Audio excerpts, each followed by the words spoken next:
set. Coach Lansing, opening remarks, please. Well, apologize to our fans that had to sit and watch that last 30 minutes.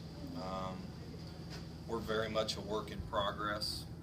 The way we started the game, we're playing our tails off at both ends of the floor, following assignments, moving the ball on offense. I think we had 4 of our team total of 7 assists, and right in the first, before the first media. And then, Christian got his second foul, had to take him out quick. That had a big impact on us. We had a lot of different guys coming in and out of there that we weren't as sharp at either end of the floor as we needed to be. And then I think that the final 30 minutes was, gradually worse and worse. It was bad and then gradually got worse. And it's unacceptable. And we're going to work on it. We're going to get better, and we're going to find guys that are going to buy in all the time. And if they're not, they'll either not play or we'll get them there. Questions for Coach? Coach, yesterday at practice, you weren't happy coming into the game. They weren't listening, weren't concentrating. It carried over to the game. At this point, you said buy-in. How are you going to get this, especially young guys, to buy into what you're doing? You trust your core guys pretty much most of the time, and they didn't play that well. Christian was in foul trouble, so it was tough for him. But the other 3, with Kitch and Devontae and Justin, have to play much better. There's no doubt, and they have to at least be the constant for us. But we weren't. It's not like they're doing the right things some of the time, and it's whereas St. Louis was probably doing the right thing 90% of the time, and we have a group you got to understand that. You got to understand how you need to play to be successful, and winning is hard. Practicing and working towards competing for something is difficult. It's not easy every day, but you need to appreciate that. If you're not going to put any, if you're not going to sacrifice and not put anything forward, it doesn't hurt much to lose. And that's not the way we do it. We put everything we got into it. If we lose, it should hurt us, and it hurts. We got taught a little bit of a lesson. I could see it coming, by practice the way it was, and we got to learn from it. Does it take a game like this to drive home to the guys? I guess that's the hope, that what they do in practice. I hope so, Todd. I really do. You watch the tape of IUPUI, our scrimmage, our exhibition game, and it's the same stuff. And you harp on these guys in practice about that stuff, and now, they really got exposed today. But you can make mistakes. You can make mistakes given tremendous effort. You can make mistakes by being maybe a little overly unselfish, but you never give in. And I thought they gave in. I thought they were just like last year. St. Louis. That's why that league is so good. They're very physical, and even though they're young guys, they're very physical, and that's what they did. And it kind of took us out of some things, and we got to learn from it. Coach, you keep talking about Christian's foul trouble. Obviously, it's a part of the game, but how much does he have to understand how important he is to the guys and has to be on the floor for you? But he plays so hard, and 2 of his fouls, his first one was cheap. Not that these guys are good officials, but it's just a reaching foul. He's aggressive, chasing the guy. The guy turns into him. It's a loose ball. He gets called for a foul. And the other one was a rebound up in the air, and he's trying to go get it. So I'm not saying they're bad fouls, but if you're getting a foul, you want to get a better call, or you want to get a better foul. And you're right. He had the one right in front of the bench fighting the catch and putting his hands on the guy. He can't do it. You appreciate the passion he plays with, and he's one of the guys that's really hurting right now because it means a lot to him. But he has to do that. We talk a lot about. There's a huge difference in the game. Second half, they're driving, we're swiping at it, fouling them as they're penetrating, and our guys are going in there and they're not fouling. St. Louis has got their hands up, they're moving their feet, and they're guarding the way that they should. So stuff we have to do, stuff that we try to teach, we weren't doing.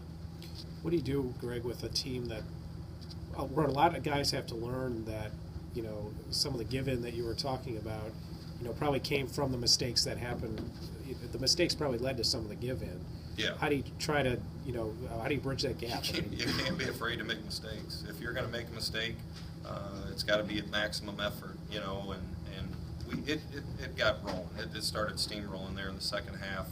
we're giving up just layups. You know, they went baseline. We're talking to them about ball screen defense, and they're just going by us. And, well, I thought he was going to do this. Well, I thought he was going to do that. You get a lot of that, but none of that matters. You know, you have to be much more difficult to play against, and we weren't.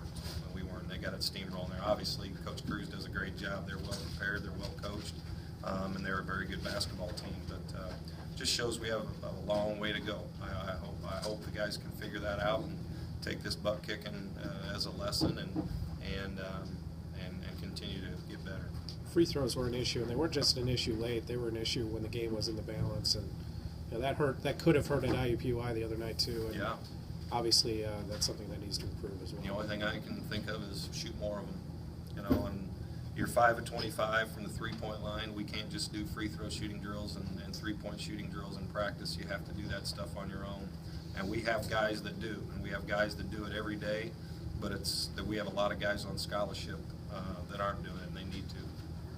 Looking for a constant and positive right now, back-to-back good games for probably Devontae, just what he's bringing to the table for you guys right now. Well, I mean, it's important to him too, and he's one of those guys. He always tries. Devontae's got to listen too. You know, in that second half, like again, I was talking about, they're collapsing to the paint. I mean, they're all you have to do is drive it in there, let the defense come and make a simple pass to an open guy, and we still didn't do it. Again, we had 7 total assists. I think 2 of them happened in garbage time there at the end, and then we had 4 of them to start. So you're looking at 1 assist through about 30 minutes of basketball, and that can't happen. Devontae knows. He knows, and he's trying. You know, you start getting your tail kicked like that, and he's trying to make plays. But he's got to be more of a one-way driver and quit playing with the ball so much. And the thing is, you ask so much for him down at the other end.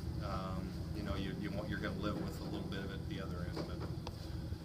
But you know, these core guys, I trust them, and we got to get these other guys along the same lines with them. Your frustration, is it more on the defensive side? Or everything, both ends. Yeah, it's a lot of everything. I hate repeating myself, Jason. I do, and we've, as a staff, we've had to do way too much, and you know, the my bad stuff, that doesn't work. You know, I mean, yeah, we know it's your fault. You know, do what we ask you to do, and it's hard. You know, I've been a guy that came off the bench, so I know that what that role's like. You can't come in fearing making a mistake. You got to come in with a defensive mind. That's what we try to tell them. When you come off the bench, you come in as a defensive mindset, understanding what we're doing, how we're guarding stuff, and then just be unselfish and play on the offensive end. And I think all the guys took turns coming off the bench, making mistakes at both ends of the floor. So there's plenty to clean up. It's very frustrating, and again, I hate to put a product out like that. It starts with the head coach, and I got to do a better job with them, and we're going to keep working at it. And I hope our fans come out Saturday and Monday, and hopefully they see a team that's much better and much improved. Greg, why do you think they fear mistakes?